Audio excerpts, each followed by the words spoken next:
جی مجھے یہ لگتا ہے، چڑیل کی میری یہ خبریں ہیں کہ پاکستان اور اسرائیل جو ہیں ان کی ایئر فورس کا ٹاکرا ہونے والا ہے. پاکستان اور اسرائیل کے درمیان اگر کوئی کانفلکٹ ہوتا ہے تو چونکہ اب پاکستان اور اسرائیل کی کوئی بارڈرز تو ملتے نہیں ہیں، تو بیسک کانفلکٹ تو پھر ایئر فورس کا ہی ہوگا. اب یہ پاکستان کے لیے کتنا خطرہ ہے، کیونکہ ابھی جو ہمارے دشمن کے ساتھ جنگ ہوئی اس میں جو ٹیکنالوجی یوز ہوئی وہ اسرائیل کی ٹیکنالوجی تھی. اب اس سے پاکستان کے لیے کوئی ایسا لگتا ہے کہ یہ کبھی ہم پہ بھی حملہ کر سکتے ہیں، کیونکہ قطر کو تو انہوں نے چھوڑا نہیں. Pakistan can become the next target. Absolutely no concern.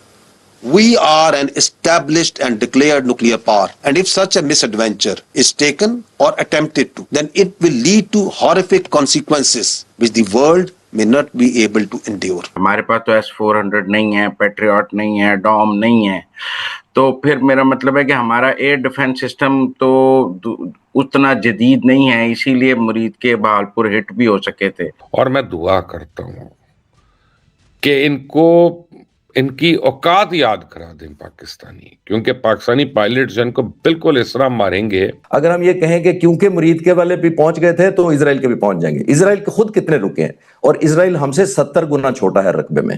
KPK کا چوتھا حصہ ہے مزمل صاحب. پاکستان کی پہلے ہی ایک جنگ جاری ہے، دیکھیں آپریشن سندور پاز ہوا ہے، ابھی بہار کے الیکشنز آنے ہیں، ہندوستانی کچھ بھی دوبارہ کر سکتے ہیں. ہمیں دوسرا فرنٹ نہیں کھولنا چاہیے، وہ جنگ ہماری نہیں ہے، وہ عربوں کی جنگ ہے. ہم حمایت کریں گے، سپورٹ کریں گے، لیکن ہم جا کے لڑیں گے نہیں. میں کہتا ہوں پاکستانی پائلٹس کی جو سکل سیٹ ہے، اور سب سے بڑی بات بہادری ہے. یہ قطری تو ڈرپوک ہے نا، ان کے جانے کے 2 گھنٹے کے بعد جہاز اڑا رہے ہوں، کیا ہو گیا، کہاں چلے گئے، جا پیچھے. دوستو نمسکار. لگتا ہے بہت جلد وہ وقت آنے والا ہے جب پاکستان اور اسرائیل کے بیچ ایک ٹکراؤ ہونے والا ہے. قطر میں بمباری دیکھ کر پاکستان اب سمجھ گیا ہے کہ بہت جلد ان کا بھی نمبر آنے والا ہے، کیونکہ پاکستان ایک سٹیٹ سپانسر آف ٹیررزم ہے. اسامہ، مسعود اظہر، حافظ سعید جیسے بڑے بڑے UN ڈیزگنیٹڈ ٹیررسٹ پاکستان میں ایک سیف ہیون بنا کر رہتے ہیں، اور اس میں کوئی شک نہیں ہے کہ حماس کے آتنکوادی بھی پاکستان میں چھپے ہوں گے. دیر بس اس بات کی ہے کہ اسرائیل کو کب پتہ چلتا ہے، کیونکہ جس دن اسرائیل کو ان کی لوکیشن کا پتہ چلا اس دن راتوں رات پاکستان میں دیوالی منائی جائے گی. اور اب تو پاکستانی فوجی بھی اپنے میڈیا میں آ کر اسرائیل کو کھلی دھمکی لگا رہے ہیں، اسرائیل پر سیدھے میسائل مارنے کی دھمکی دے رہے ہیں. اسی ٹاپک پر چلیے آگے اس ویڈیو کو دیکھتے ہیں. چینل کو سبسکرائب اور ویڈیو کو لائک کرنا نہ بھولیں. جے ہند. دیکھیں نا، وہ کہتے ہیں کہ پاکستان کے ایئر ڈیفنس سسٹم کی صلاحیت کیا ہے. ہمارے پاس تو S-400 نہیں ہے، پیٹریاٹ نہیں ہے، ڈوم نہیں ہے، تو پھر میرا مطلب ہے کہ ہمارا ایئر ڈیفنس سسٹم تو اتنا جدید نہیں ہے، اسی لیے مرید کے بہالپور ہٹ بھی ہو سکے تھے. تو کہتے ہیں جب اسرائیل کے ساتھ ہماری ہوگی، ان کے جدید جہاز آئیں گے، تو ہمارا ایئر ڈیفنس سسٹم تو اتنا کمپیٹنٹ نہیں ہے کہ ان کو روک سکے. ٹھیک، پھر مجھے ایک اور طرف جانا پڑے گا آپ کی اجازت سے. آپ نے کہا ہم سے نہیں رکے جو آگے مرید کے آگے، تو اسرائیل تو پچھلے 78 سالوں میں 260 بلین کی ملٹری ایڈ لے چکا ہے امریکہ سے. 260 بلین. یہ نمبر 1 ملک ہے جس کو ملٹری ایڈ امریکہ نے دی ہے پچھلے 78 سالوں میں سب سے زیادہ.